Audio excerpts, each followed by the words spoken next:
ശരത്ത് വളരെയധികം വേഗത്തിൽ കൊല്ലത്തിൽ നിന്നും ബസ് കയറാൻ നിൽക്കുകയാണ്. ബസ് പുറപ്പെടാൻ തുടങ്ങിയിരിക്കുന്നു. അവൻ ഓടിക്കയറുന്നു. കൂലിപ്പണിയെടുത്ത് ക്ഷീണിതനായാണ് അവൻ കയറുന്നത്. എങ്ങനെയെങ്കിലും നാട്ടിൽ ചെല്ലണം എന്നതാണ് അവൻ്റെ ലക്ഷ്യം. കാരണം അവിടെ ഓണം വരികയാണ്. അവൻ്റെ ഗ്രാമത്തിലെ വളരെ വിശേഷമായ ഒരു ആഘോഷം. ബസ്സിൽ കയറിയ ശരത്തിന് നിൽക്കാൻ പോലും സ്ഥലമില്ല. ശ്വാസം വിടാൻ പോലും ബുദ്ധിമുട്ടാണ്. കഷ്ടപ്പെട്ട് വാതിലിൻ്റെ അവിടെ തൂങ്ങിപ്പിടിച്ചാണ് അവൻ നിന്നത്. പക്ഷേ അധികം നേരം അവന് നിൽക്കാൻ കഴിഞ്ഞില്ല. വളരെ അധികം ക്ഷീണിതനാണ്. അവൻ്റെ വസ്ത്രത്തിൽ നിന്ന് വേർപ്പിൻ്റെ മണം വരുന്നു. അത് അവനു പോലും സഹിക്കാൻ കഴിയുന്നില്ല. കൂലിവേല കഴിഞ്ഞ് വന്നതിനാൽ അവൻ്റെ വസ്ത്രം കീറിയിരിക്കുന്നു. പെട്ടെന്ന് ഒരു സ്ത്രീ ഒരു സീറ്റിൽ നിന്ന് എണീച്ചു പോകുന്നു. അവൻ ക്ഷീണം കൊണ്ട് അവിടെ ചാടിക്കയറി ഇരിക്കുന്നു. സൈഡിലത്തെ സീറ്റിലേക്ക് നോക്കുമ്പോൾ അവിടെ ഒരു പെൺകുട്ടി ഇരുന്ന് ഉറങ്ങുകയാണ്. അവൻ്റെ സാന്നിധ്യം മനസ്സിലാക്കിയ അവൾ കണ്ണു തുറന്ന് നോക്കി. അപ്പോഴാണ് ശരത്ത് അവളുടെ മുഖം ശ്രദ്ധിക്കുന്നത്. 10 വർഷം മുന്നേ താൻ പ്രണയിച്ചിരുന്ന പെൺകുട്ടിയാണ് ദിവ്യ. അവളെ കണ്ട് അവൻ ഞെട്ടുന്നു. അവളെന്താ ഇവിടെ എന്ന് ആലോചിച്ച് അവൻ തലകുനിച്ച് ഇരുന്നു. അപ്പോൾ ദിവ്യ അവനെ നോക്കി ഉടനെ തിരിച്ചറിയുന്നു. നിനക്കെന്നെ മനസ്സിലായില്ലേ? ഞാൻ ദിവ്യ. നിനക്കെന്നെ ഓർമ്മയില്ലേ?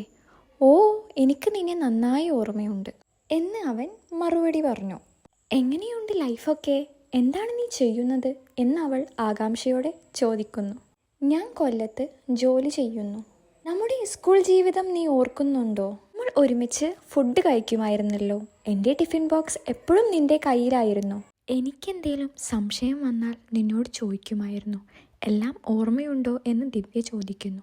ഓർമ്മയുണ്ട് ദിവ്യേ എന്ന് ശരത് മറുപടി പറയുന്നു. ഈ കൊല്ലത്ത് എവിടെയാണ് ജോലി ചെയ്യുന്നതെന്ന് അവൾ വീണ്ടും ചോദിക്കുന്നു. കൂലിപ്പണിയാണെന്ന് അവൻ പറയുന്നു. നുണ പറയില്ല ശരത്തെ, നല്ല പഠിച്ചിരുന്ന നീ എന്തിനാ കൂലിപ്പണി ചെയ്യുന്നത്?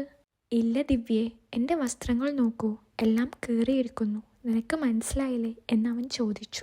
ദിവ്യ അവനെ ശ്രദ്ധിച്ചു നോക്കുന്നു. അവൾക്ക് വിശ്വസിക്കാൻ കഴിയുന്നില്ല. എന്നേക്കാൾ നന്നായി പഠിച്ചിരുന്ന നീ ഇങ്ങനെ ആയി എന്ന് അവളുടെ മനസ്സിൽ ചോദ്യം ഉയർന്നു. നീ എന്താണ് ചെയ്യുന്നത് ദിവ്യേ എന്ന് ശരത് ചോദിച്ചു. UPSC പരീക്ഷ പാസ്സായി IAS കളക്ടറാകാൻ തിരഞ്ഞെടുക്കപ്പെട്ടു. ഇനി ട്രെയിനിങ്ങിന് പോകണം. ട്രെയിനിങ് തുടങ്ങിയ നാട്ടിലേക്ക് വരാൻ കഴിയില്ല. അതിനു മുന്നേ ഞാൻ നാട്ടിൽ വന്നതാണ് എന്ന് ദിവ്യ പറയുന്നു. അവർ സ്കൂൾ ജീവിതത്തെക്കുറിച്ച് സംസാരിച്ചു ഇരുന്നു. അവർ രണ്ടുപേർക്കും ഇറങ്ങാനുള്ള സ്റ്റോപ്പെത്തി. അവർ ബസ് ഇറങ്ങി. അപ്പോൾ ശരത് ചോദിച്ചു, വാ നമുക്ക് ഒരു ഹോട്ടലിൽ കയറി ഭക്ഷണം കഴിക്കാം. വേണ്ട എന്ന് ദിവ്യ പറഞ്ഞു. കുറേ നേരമായില്ലേ എന്തെങ്കിലും കഴിച്ചിട്ട്, നമുക്ക് രണ്ടാൾക്കും കൂടി എന്തെങ്കിലും കഴിക്കാം എന്ന് ശരത് വീണ്ടും പറഞ്ഞു. എന്നാൽ ശരി എന്ന് ദിവ്യ പറഞ്ഞു. അവർ രണ്ടുപേരും ഒരുമിച്ചിരുന്ന് ഭക്ഷണം കഴിക്കുന്നു. ബിൽ അടക്കാൻ നേരം ഞാൻ അടക്കാം എന്ന് ദിവ്യ പറയുന്നു. നിന്റെ പണം ഒരു ദിവസം മുഴുവൻ കഷ്ടപ്പെട്ട് ഉണ്ടാക്കിയതല്ലേ, ഞാൻ തരാം എന്ന് അവൾ പറയുന്നു. എന്നാൽ ശരത്ത് പറയുന്നു, വേണ്ട ദിവ്യേ, ഞാൻ എന്തെങ്കിലും ജോലി ചെയ്യുന്നുണ്ടല്ലോ. എന്നാൽ നിന്റെ പഠനം ഇപ്പോഴല്ലേ പൂർത്തിയായത്, ഞാൻ തന്നെ അടച്ചോളാം. അങ്ങനെ ശരത്ത് ബില്ലടക്കുന്നു. അവർ സന്തോഷത്തിൽ നടന്നു പോകുന്നു. നിന്റെ അമ്മായിയുടെ മകൾ മഞ്ജു എങ്ങനെയുണ്ട് എന്ന് ശരത്ത് ചോദിക്കുന്നു. മഞ്ജു നല്ലവണ്ണം ഇരിക്കുന്നു. കഴിഞ്ഞ മാസം അവളുടെ വിവാഹം കഴിഞ്ഞു. അവൾ ഭർത്താവിൻ്റെ വീട്ടിൽ സന്തോഷമായി ജീവിക്കുന്നു. ശരി, എനിക്ക് അവളെ ഒന്ന് വിളിക്കാൻ പറ്റുമോ എന്ന് ശരത്ത് ചോദിക്കുന്നു. ഇല്ല ശരത്തേ, എൻ്റെ അമ്മാവനും അച്ഛനും തമ്മിൽ ചെറിയൊരു പ്രശ്നമുണ്ട്. അതുകൊണ്ട് ഞങ്ങളിപ്പോൾ സംസാരിക്കാറില്ല. പക്ഷേ നിനക്ക് ഞാൻ മഞ്ജുവിൻ്റെ നമ്പർ തരാം, നിങ്ങൾക്ക് സംസാരിക്കാമല്ലോ എന്ന് ദിവ്യ പറയുന്നു. ഇല്ല ദിവ്യേ, നിൻ്റെ വീട്ടിൽ പോയിട്ട് നീ തന്നെ സംസാരിക്കുക. ദിവ്യ വീട്ടിലെത്തിയ ഉടനെ മഞ്ജുവിനെ വിളിക്കുന്നു. ഞാൻ നിൻ്റെ ഒരു പഴയ സുഹൃത്താണ്, ആരാണെന്ന് ഊഹിച്ചു നോക്കൂ. മഞ്ജു ഉടനെ ചോദിക്കുന്നു. ദിവ്യ അല്ലേ? അവർ രണ്ടുപേരും പഴയ കാര്യങ്ങൾ സംസാരിക്കാൻ തുടങ്ങുന്നു. നീ നിൻ്റെ സ്കൂൾ സുഹൃത്തുക്കളോടൊക്കെ ഇപ്പോഴും നല്ല ബന്ധമുണ്ടല്ലോ, എന്തുകൊണ്ടാണ് നീ എന്നെ വിളിക്കാത്തത്? അപ്പോൾ മഞ്ജു ചോദിക്കുന്നു, എനിക്കൊരു കാര്യം നിന്നോട് ചോദിക്കാനുണ്ട്. എന്തിനാണ് നിൻ്റെ അനിയൻ ശരത്തിനെ അന്ന് ഉപദ്രവിച്ചത്? ദിവ്യ ഞെട്ടുന്നു. എൻ്റെ അനിയനോ? എന്തിനാ ശരത്തിനെ ഉപദ്രവിക്കുന്നത്? എന്താണ് കാര്യം? എനിക്ക് ഒന്നും മനസ്സിലാവുന്നില്ലല്ലോ. മഞ്ജു പറയുന്നു, നിനക്ക് എല്ലാം അറിയാം, നീ നുണ പറയുകയാണ്. ഇല്ല മഞ്ജു, ഞാൻ സത്യമാണ് പറയുന്നത്, എനിക്ക് ഒന്നും അറിയില്ല. വ്യക്തമായ കാര്യങ്ങൾ പറ എന്ന് ദിവ്യ പറയുന്നു. മഞ്ജു പറയാൻ തുടങ്ങുന്നു. സ്കൂളിൽ പഠിക്കുമ്പോൾ നിനക്ക് ശരത്തൊരു പ്രണയലേഖനം എഴുതിയിരുന്നു. അന്ന് ഞാനും നീയും തമ്മിൽ വലിയൊരു ഉടക്കിലായിരുന്നു. അതുകൊണ്ട് ഞാൻ ആ പ്രണയലേഖനം കീറിക്കളഞ്ഞു. ശരത്ത് ചോദിച്ചപ്പോൾ ഞാൻ പറഞ്ഞു ദിവ്യ എൻ്റെ മുന്നിൽ വെച്ച് അത് കീറിക്കളഞ്ഞുവെന്ന്. പിന്നെ 10ാം ക്ലാസ് വരെ നമ്മളെ കൂടെ പഠിച്ച ശരത്ത് +1 +2 വേറെ ഒരു ബോയ്സ് സ്കൂളിൽ ചേർന്നു. അവൻ എപ്പോഴും നിന്നെപ്പറ്റി അന്വേഷിച്ചിരുന്നു, നീ നല്ലവണ്ണം ഇരിക്കുന്നുണ്ടോ എന്ന്. അവൻ്റെ ഇഷ്ടം നിന്നോട് വീണ്ടും ഒന്നും കൂടി പറയണമെന്ന് അവൻ ആഗ്രഹിച്ചിരുന്നു. അന്ന് നിന്റെ കൂടെ പഠിച്ചിരുന്ന ശ്രുതി എന്നൊരു പെൺകുട്ടിയുണ്ടല്ലോ, അവളെ നീ ഓർക്കുന്നുണ്ടോ? ഉണ്ടല്ലോ, ഞാൻ ഇപ്പോഴും ശ്രുതിയുമായി കോണ്ടാക്റ്റ് ഉണ്ട്. ശ്രുതിയുടെ അനിയൻ ശരത്തിൻ്റെ നല്ലൊരു സുഹൃത്തായിരുന്നു. അവളുടെ അനിയൻ ശരത്തിനോട് പറഞ്ഞു, നീ ഒരു കത്തും കൂടി എഴുത്, ഞാൻ ശ്രുതിയും കൊണ്ട് കൊടുപ്പിക്കാം. പക്ഷേ ശ്രുതിക്കും നിന്റെ അനിയനുമായി അടുപ്പം ഉണ്ടായിരുന്നതിനാൽ അവൾ അത് എടുത്തു നിന്റെ അനിയന് കൊടുത്തു. നിന്റെ അനിയൻ കുറച്ച് ആളുകളെയും കൂട്ടി ശരത്തിനെ നന്നായി മർദ്ദിച്ചു. പോരാത്തതിന് ശരത്തിൻ്റെ അച്ഛനെയും കൂടിയും അത് കാണിച്ചു കൊടുത്തു. നിങ്ങളുടെ മകൻ എന്തിനാണ് സ്കൂളിലേക്ക് പോകുന്നത്? പഠിക്കാനാണോ അതോ പ്രണയലേഖനം എഴുതാനാണോ എന്ന് അവർ ചോദിച്ചു. അത് കേട്ട് ശരത്തിൻ്റെ അച്ഛൻ അവനെ മർദ്ദിച്ചു. ആ ദേഷ്യത്തിൽ ശരത്ത് വീട് വിട്ട് ഇറങ്ങിപ്പോയി. അതോടുകൂടി അവൻ്റെ പഠിപ്പും മുടങ്ങി. ഇതെല്ലാം സത്യമാണോ മഞ്ജു എന്ന് ദിവ്യ കരഞ്ഞുകൊണ്ട് ചോദിക്കുന്നു. എനിക്കൊന്നും അറിയില്ലായിരുന്നു എന്ന് ദിവ്യ പറയുന്നു. നിനക്ക് എന്നെ വിശ്വാസമില്ലെങ്കിൽ നീ ശ്രുതിയെ വിളിച്ച് ചോദിക്ക് എന്ന് മഞ്ജു പറയുന്നു. ഉടനെ തന്നെ ദിവ്യ ശ്രുതിയെ വിളിക്കുന്നു. ശ്രുതി, മഞ്ജു പറഞ്ഞ കാര്യങ്ങളൊക്കെ സത്യമാണെന്ന് പറയുന്നു. എന്നോട് നീ ക്ഷമിക്കണം എന്ന് ശ്രുതി പറയുന്നു. ദിവ്യ വളരെ ദേഷ്യത്തിൽ എന്നെ നീ ഇനി വിളിക്കരുത് എന്ന് പറഞ്ഞ് ഫോൺ കട്ട് ചെയ്യുന്നു. അവൾ വീണ്ടും മഞ്ജുവിനെ വിളിക്കുന്നു. ഞാനിപ്പോൾ ശ്രുതിയോട് സംസാരിച്ചു. അവൾ പറഞ്ഞു ഇതെല്ലാം സത്യമാണെന്ന്. എനിക്ക് വളരെ വിഷമം തോന്നുന്നു. ഞാൻ കാരണം ഇങ്ങനെ നടന്നല്ലോ. ശരത് ഇപ്പോൾ എന്താണ് ചെയ്യുന്നത്? അവനെക്കുറിച്ച് വേറെന്തേലും നിനക്ക് അറിയോ എന്ന് ദിവ്യ ചോദിക്കുന്നു. കഴിഞ്ഞ മാസം എൻ്റെ വിവാഹത്തിന് ശരത്ത് വന്നിരുന്നോ? അവൻ മദ്യപിച്ച് നിന്നെ ശകാരിച്ചും കൊണ്ടിരുന്നു. നിന്നെ ഇത്രയും പ്രണയിച്ചില്ലായിരുന്നുവെങ്കിൽ അവൻ ഇപ്പോൾ നല്ല നിലയിൽ ജീവിച്ചിരുന്നു എന്ന് അവൻ പറഞ്ഞു. ഇത്രയും പ്രണയിച്ചതിനാൽ എൻ്റെ ജീവിതം നഷ്ടപ്പെട്ടു എന്ന് പറഞ്ഞ് അവൻ നിന്നെ കുറേ ശകാരിച്ചു. ശരത്തിൻ്റെ നമ്പർ നിന്റെ പക്കലുണ്ടോ എന്ന് ദിവ്യ ചോദിക്കുന്നു. ഉണ്ട് എന്ന് പറഞ്ഞ് മഞ്ജു അത് കൊടുക്കുന്നു. ദിവ്യക്ക് വളരെയധികം സങ്കടം തോന്നുന്നു. എന്നെ പ്രണയിച്ചതുകൊണ്ടാണല്ലോ അവനിപ്പോൾ ഇങ്ങനെ ആയത് എന്ന് അവൾ ആലോചിക്കുന്നു. മഞ്ജുവിൽ നിന്ന് ശരത്തിൻ്റെ നമ്പർ വാങ്ങിയതിന് ശേഷം അവൾ ഉടനെ അവനെ വിളിക്കുന്നു. ശരത്ത് പെട്ടെന്ന് തന്നെ അവളെ തിരിച്ചറിയുന്നു.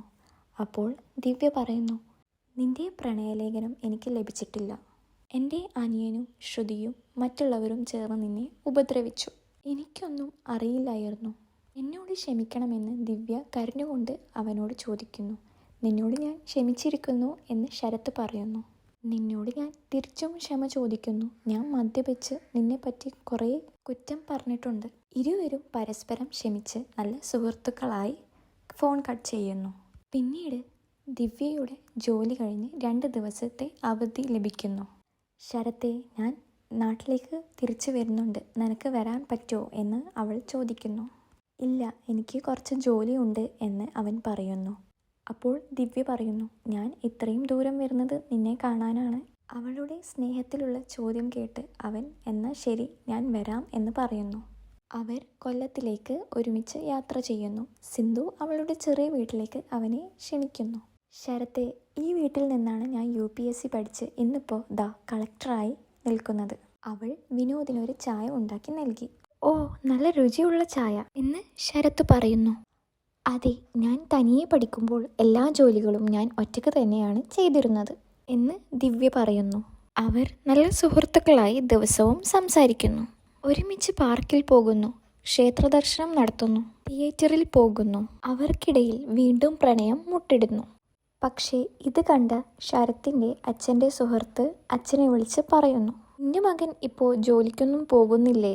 മുന്നേ ഒരു പെൺകുട്ടിയെ പ്രണയിച്ചതിനാൽ അവൻ്റെ ജീവിതമൊക്കെ നശിച്ചു. ഇപ്പോൾ വീണ്ടും ഒരു പെണ്ണിൻ്റെ പിന്നാലെ നടക്കുന്നുണ്ടല്ലോ. അവൻ്റെ ജീവിതം വീണ്ടും നശിക്കരുത്. ശരത്തിൻ്റെ അച്ഛൻ അവനെ വിളിക്കുന്നു. ശരത്തെ, പണ്ട് നടന്നതൊക്കെ നടന്നു. ഇനി നീ നാട്ടിലേക്ക് വരുമ്പോൾ നിനക്ക് വേണ്ടി ഞങ്ങളൊരു പെണ്ണിനെ നോക്കി വെക്കുന്നുണ്ട്. അവളെ നീ വിവാഹം ചെയ്യണം. ശരത്ത് ഇത് കേട്ട ഉടനെ ദിവ്യനെ വിളിക്കുന്നു. എൻ്റെ വീട്ടിൽ കല്യാണക്കാര്യം സംസാരിക്കുന്നുണ്ട്. ഞാൻ എന്താണ് അവരോട് പറയേണ്ടത് എന്ന് അവൻ അവളോട് ചോദിക്കുന്നു. നിനക്കെന്നെ ഇഷ്ടമാണോ അല്ലയോ ശരത്തെ എന്ന് ദിവ്യ ചോദിക്കുന്നു. എനിക്ക് നിന്നെ എപ്പോഴും ഇഷ്ടമാണ്. പക്ഷേ ഞാനൊരു തൊഴിലാളിയാണ്. നീ ഒരു വലിയ കളക്ടറും. നിന്നെ വിവാഹം കഴിച്ച് ഞാൻ നിന്നെ എങ്ങനെ സംരക്ഷിക്കും? എൻ്റെ ഒരു ദിവസത്തെ ശമ്പളം 2 ദിവസത്തെ ഭക്ഷണത്തിന് പോലും തികയൂല. നിന്നെ ഞാൻ എങ്ങനെ കഷ്ടപ്പെടുത്തും? നീ പറ. നിനക്കെന്നെ ഇഷ്ടമാണോ അല്ലയോ എന്ന് വ്യക്തമായിട്ട് പറ എന്ന് ദിവ്യ ഗൗരവത്തോടെ ചോദിക്കുന്നു. ഞാൻ നിന്നെ ഇപ്പോഴും പ്രണയിക്കുന്നു എന്ന് ശരത്ത് അവളോട് പറയുന്നു. അത് കേട്ട ദിവ്യക്ക് വളരെയധികം സന്തോഷമായി. അവൾക്കും അവനോട് പ്രണയം തോന്നി തുടങ്ങിയിരുന്നു. ശരത്ത് ഫോൺ വെച്ച ഉടനെ അവൻ്റെ അമ്മയ്ക്ക് വിളിക്കുന്നു. അമ്മേ, ഞാൻ സ്കൂളിൽ പഠിക്കുമ്പോൾ ഒരു പെൺകുട്ടിയെ പ്രണയിച്ചിരുന്നല്ലോ. അവളെ തന്നെയാണ് ഞാൻ വിവാഹം കഴിച്ചത് എന്നവൻ പറയുന്നു. അച്ഛൻ എനിക്ക് വേണ്ടി ഏത് പെൺകുട്ടിനെ കണ്ടെത്തിയാലും എൻ്റെ വിവാഹം കഴിഞ്ഞു. അമ്മ വിഷമിക്കരുത്. നാട്ടിലെത്തിയ ഉടനെ ഞാൻ എല്ലാതും പറയാം. ശരത്തിൻ്റെ അമ്മയ്ക്ക് വളരെയധികം വിഷമമായി. നമ്മളുടെ മകൻ്റെ വിവാഹം നമുക്ക് നടത്താൻ കഴിഞ്ഞില്ലല്ലോ എന്നതായിരുന്നു അവരുടെ വിഷമം. എങ്കിലും മകൻ സന്തോഷമായി ഇരിക്കണമെന്ന് അവർ കരുതി. പിറ്റേ ദിവസം ശരത്തിനെ ദിവ്യ ഒരു ക്ഷേത്രത്തിലേക്ക് കൂട്ടിക്കൊണ്ടുപോകുന്നു. അവർ 2 പേരും അവിടെ വെച്ച് വിവാഹിതരാകുന്നു. വിവാഹം ഔദ്യോഗികമായി രജിസ്റ്റർ ചെയ്യുന്നു. പിന്നീട് ദിവ്യയുടെ ട്രെയിനിങ് ആരംഭിക്കുന്നു. അവൾ മറ്റൊരു നഗരത്തിലേക്ക് പോവുകയാണ്. ശരത്തും അവളെ ഒപ്പം പോകുന്നു. അവിടെ ഒരു വീട് വാടകയ്ക്ക് എടുത്തിട്ട് അവർ താമസിക്കുന്നു. ശരത്ത് അവിടെ ചെറിയൊരു ജോലി കൂടിയും ചെയ്യുന്നു. ട്രെയിനിങ്ങിന് ശേഷം പോസ്റ്റിങ്ങിൻ്റെ സമയത്ത് നിന്റെ വിവാഹ നില എന്താണ് എന്ന ചോദ്യത്തിന് ദിവ്യ വിവാഹിതയാണെന്ന് ഫോമിൽ പൂരിപ്പിക്കുന്നു. 10 ദിവസത്തിൻ്റെ ഉള്ളിൽ ദിവ്യക്ക് പോസ്റ്റിംഗ് ലഭിക്കുന്നു. ശരത്തിൻ്റെ അമ്മ കുടുംബക്കാരോട് ഇതിനെക്കുറിച്ച് പറയുന്നു. പക്ഷേ ആരും വിശ്വസിക്കുന്നില്ല. വെറും ഒരു കൂലിത്തൊഴിലാളി എങ്ങനെ ഒരു കളക്ടറിനെ കെട്ടുന്നു? അതായിരുന്നു അവരുടെ മനസ്സിലെ സംശയം. ഇതൊക്കെ പറഞ്ഞ് ആളുകൾ അവരെ പരിഹസിച്ചു. ഈ വാർത്ത ദിവ്യയുടെ വീട്ടിലും എത്തുന്നു. അവളുടെ അച്ഛൻ അവളെ വിളിക്കുന്നു. ദിവ്യേ, നിന്റെ വിവാഹം കഴിഞ്ഞുവെന്ന് ആളുകൾ പറയുന്നുണ്ടല്ലോ. അത് സത്യമാണോ? അതെ അച്ഛാ, അത് ശരിയാണ്. എന്നെ പ്രണയിച്ചതിൻ്റെ പേര് പറഞ്ഞ് അവൻ ഒരുപാട് കഷ്ടപ്പെട്ടു. അതിനാൽ ഞാൻ അവനെ വിവാഹം കഴിക്കാൻ തീരുമാനിച്ചു. നിന്നെ ഒരു തൊഴിലാളിയെക്കൊണ്ട് വിവാഹം കഴിപ്പിക്കാൻ വേണ്ടിയാണോ ഞാൻ നിന്നെ കളക്ടറാക്കിയത്? എന്നെ പ്രണയിച്ച് ഒരേ ഒരു കാരണത്താൽ അവൻ്റെ ജീവിതം ആകെ നശിച്ചു. എനിക്ക് അവനെ വളരെ ഇഷ്ടമാണ്. എന്നെ ഏറെ സ്നേഹിച്ച ഒരാളെയാണ് ഞാൻ വിവാഹം കഴിച്ചതെന്ന് ദിവ്യ പറയുന്നു. മനസ്സില്ലാ മനസ്സോടെ ശരി മോളെ എന്ന് അച്ഛൻ പറയുന്നു. നീ ഒരു കളക്ടറായി, വിവാഹവും കഴിച്ചു. ഇനി മറ്റൊരാളെ വിവാഹം കഴിക്കാൻ പറയുന്നത് ശരിയല്ല. ഇനി 10 ദിവസത്തിൻ്റെ ഉള്ളിൽ എൻ്റെ പോസ്റ്റിംഗ് വരും അച്ഛാ എന്ന് ദിവ്യ പറയുന്നു. ശരി മോളെ, ഈ വിവാഹം ഔദ്യോഗികമായി നാട്ടുകാർക്ക് മുന്നിൽ നടത്താം എന്ന് അവളുടെ അച്ഛൻ പറയുന്നു. അങ്ങനെ വളരെ മനോഹരമായി അവരുടെ വിവാഹം നടക്കുന്നു. നാട്ടുകാരെയും കുടുംബക്കാരെയും മുഴുവൻ ക്ഷണിച്ച് വിവാഹം ആഘോഷിക്കുന്നു. ശരത്തെ, നിനക്ക് വീണ്ടും ഒന്നും കൂടിയും പഠിച്ചൂടെ എന്ന് ദിവ്യ അവനോട് ചോദിക്കുന്നു. നിനക്ക് വേണ്ടി ഞാൻ ഇനി കഷ്ടപ്പെട്ട് പഠിക്കാം എന്ന് അവൻ പറയുന്നു. അവൻ അവൻ്റെ പഠനം തുടരുന്നു. പഠനം പൂർത്തിയാക്കി അവനും നല്ലൊരു ജോലി നേടുന്നു. അവരുടെ ജീവിതം വളരെ മനോഹരമായി മുന്നോട്ട് പോകുന്നു. ഒരു യഥാർത്ഥ പ്രണയം ഒരിക്കലും പരാജയപ്പെടുകയില്ല.